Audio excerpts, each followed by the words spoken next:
Deuxième et dernière journée pour le Festival Morin qui a lieu à Val-Morin. C'est un festival qui a lieu pour la première édition. On parle de santé globale, art et spiritualité. Au total, plus de 25 conférences ont été présentées dans le cadre de ce festival-là et plusieurs activités extérieures, notamment du yoga, de la méditation pleine conscience, du pilates. On a aussi plusieurs exposants. Venez avec moi, je vous fais faire le tour de la programmation. Je suis avec Jocelyne Laverne, bonjour.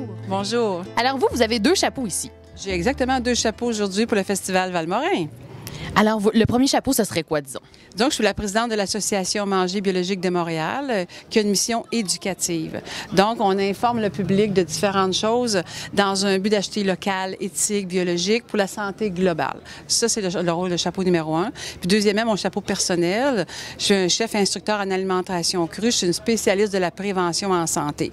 D'ailleurs, je suis en train de développer un volet entreprise pour développer éventuellement les grandes entreprises pour la prévention de la santé aussi. Parce que les jours maladie, ça coûte très cher aux entreprises. Les parents ont des enfants malades, ils manquent de travail, manquent d'énergie, pas motivés, fatigués. Fait que tout ça, on peut aider à ce niveau-là par l'alimentation. J'aimerais qu'on puisse expliquer aux gens quelle est la différence entre la médecine traditionnelle allopathique et la médecine holistique. Moi, je pourrais dire que la médecine allopathique, c'est la médecine qu'on connaît avec la médication chimique de synthèse, qui est brevetée, que les médecins nous recommandent. Puis il y a aussi des approches alternatives en médecine qui sont un petit peu différentes. Je vais vous raconter une histoire. Il y a une dame, une Américaine, qui s'appelle Dr. Terry Wash, qui avait une sclérose en plaques, qui était immobile après sa deuxième grossesse. Puis finalement, avec le travail en médecine fonctionnelle, elle a adopté l'approche paléolithique, ça veut dire viande biologique, fruits et légumes. Puis cette dame-là, maintenant, elle fait des conférences sur YouTube. Elle marche. Donc, en libérant par son alimentation correctrice, en arrêtant de s'empoisonner par la nourriture industrielle, maintenant elle est capable de marcher. Wow. Donc, c'est vraiment une preuve. Sur YouTube, tout le monde peut l'écouter, c'est gratuit. C'est une autre approche alternative. Il y a de la gestion de stress à travers ça. Il y a beaucoup de choses qu'on peut introduire à part juste l'alimentaire.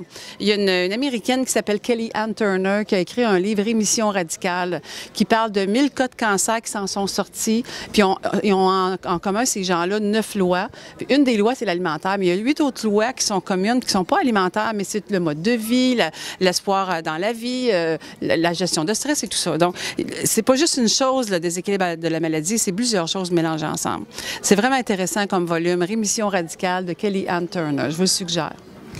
Puis, moi, là, ce qui m'intéresse beaucoup, puis je pense que ça intéresse de plus en plus de personnes, c'est les germinations et les pousses. J'aimerais que vous nous parliez des bénéfices qu'on gagne à en consommer et à apprendre à en faire chez nous. Plus vous introduisez du vivant dans votre assiette, plus vous allez augmenter la qualité de votre intérieur. Moi, ce que j'appelle la Mercedes, votre voiture ici, le corps intérieur. Si vous donnez du bon carburant, vous allez avoir récupéré énergie et vitalité. Mais ça fait longtemps que, vous savez, les hommes d'affaires, ils ont des voitures, des Spyder, toutes sortes de véhicules.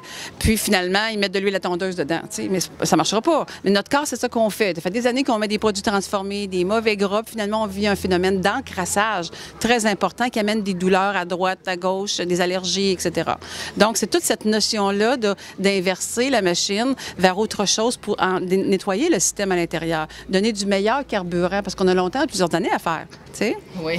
Puis la part en germination, c'est quand une céréale, une graine ou une noix fait un petit germe, on maximise les vitamines, les minéraux. Puis on va faire des pousses aussi dans la terre le plus possible pour reminéraliser à travers une terre de qualité. On va aller chercher, la plante va aller chercher dans la terre les oligo-éléments, et toutes les notions importantes qui vont donner à la plante, puis nous, on mange la plante. C'est quoi la différence entre une alimentation vivante et une alimentation morte? Chaque fois qu'on mange cuit, les fruits et légumes, ainsi que les pousses et les germes, on mange une alimentation qui est morte parce qu'on tue la vie. OK? Si on mange ces choses-là non cuites, on peut les manger chauds, mais non bouillies, on va garder la vie. Plus vous mangez vivant, plus vous récupérez la santé. Puis ce qui est intéressant aussi dans la germination et dans les pousses, c'est que c'est plein d'enzymes, donc ça se digère un peu plus. C'est une nourriture qui est prédigérée, déjà, pré-transformée, donc elle est beaucoup moins lourde sur le système digestif. Puis finalement, les gens récupèrent énergie et vitalité. Merci. Merci beaucoup. Puis ça fait combien de temps que vous exercez dans ce domaine-là? Ça fait une dizaine d'années maintenant que j'ai adopté un chemin d'enseignement et d'information publique. J'anime des stages détox, je fais des consultations personnelles, je fais des conférences à l'Expo Manger Santé et ailleurs.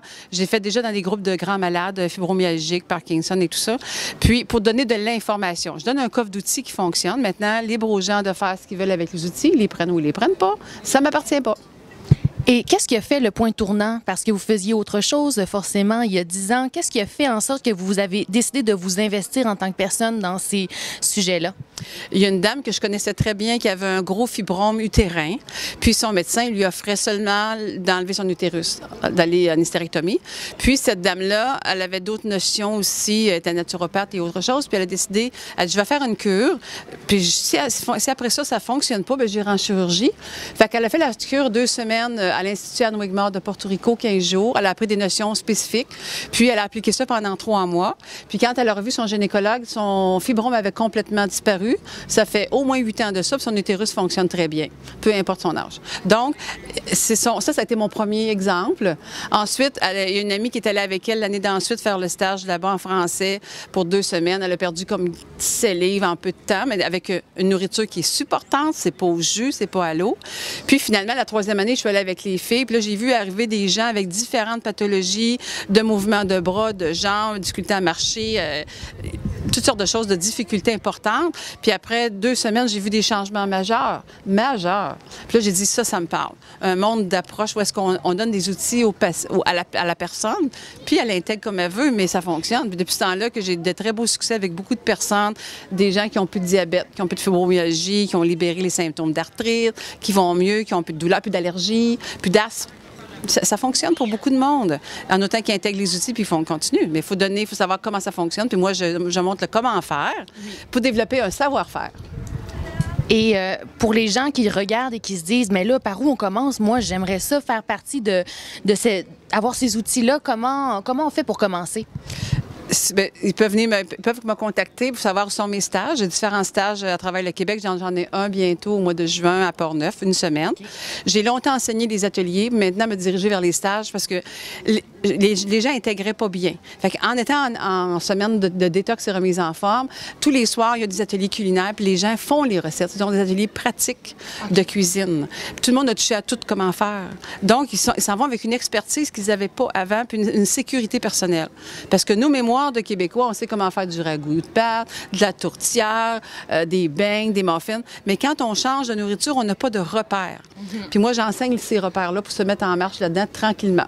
Une marche à la fois. Merci beaucoup, Jocelyne. Un grand plaisir.